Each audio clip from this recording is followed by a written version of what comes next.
10 ular berbisa yang ada di Indonesia. 1. Ular coklat Papua atau Taipan. Ular dengan panjang bisa sampai 2 meter ini termasuk ular dengan bisa paling mematikan nomor 1 di dunia. Ular ini bahkan mengalahkan bisa dari ular black mamba sekalipun. 2. Death Adder. Ular dengan corak abu-abu dan garis putih ini ternyata paling berbisa nomor 2 di Indonesia. Bisa ular ini 10 kali lebih kuat dari kobra.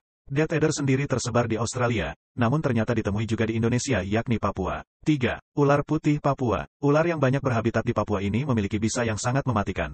Meskipun karakternya tidak agresif tapi saran saya kalian mending lari. Dan parahnya lagi, belum ditemukan penawar racun dari bisa ular ini. 4.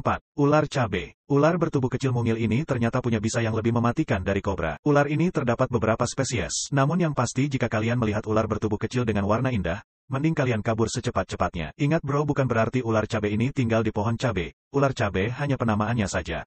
5. Ular bandotan puspa. Ular jenis viper ini masuk kategori bisa tinggi, bahkan lebih mematikan dari bisa ular gibuk. 6. King Cobra. Kalian pasti sudah akrab dengan ular yang satu ini. Ukuran panjang King Cobra bisa mencapai lebih dari 5 meter dan punya bisa yang sangat mematikan. 7. Ular gibuk. Ular tanah atau gibuk ini sering disebut ranjau darat sebab karakternya yang cenderung diam di tempat di antara semak atau di bawah daun kering. Namun apabila ada mangsa lewat di sekitarnya, seketika akan pindah alam. Hati-hati bro, ular ini kulitnya menyerupai dedaunan kering di tanah jadi sulit terlihat.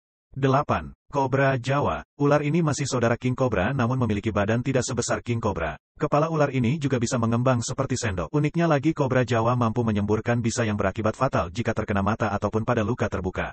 9. Ular hijau ekor merah. Seperti namanya ular ini punya badan berwarna hijau dengan warna merah pada ekornya. Masuk dalam jenis viper dengan bisa tinggi. 10. Ular picung. Awalnya ular ini banyak dikatakan tidak berbisa. Namun kata Bang Panji Petualang bahwa ternyata ular ini mampu memproduksi racun dari makanannya. Tapi saran saya mau ular itu berbisa atau tidak, disarankan menghindarinya.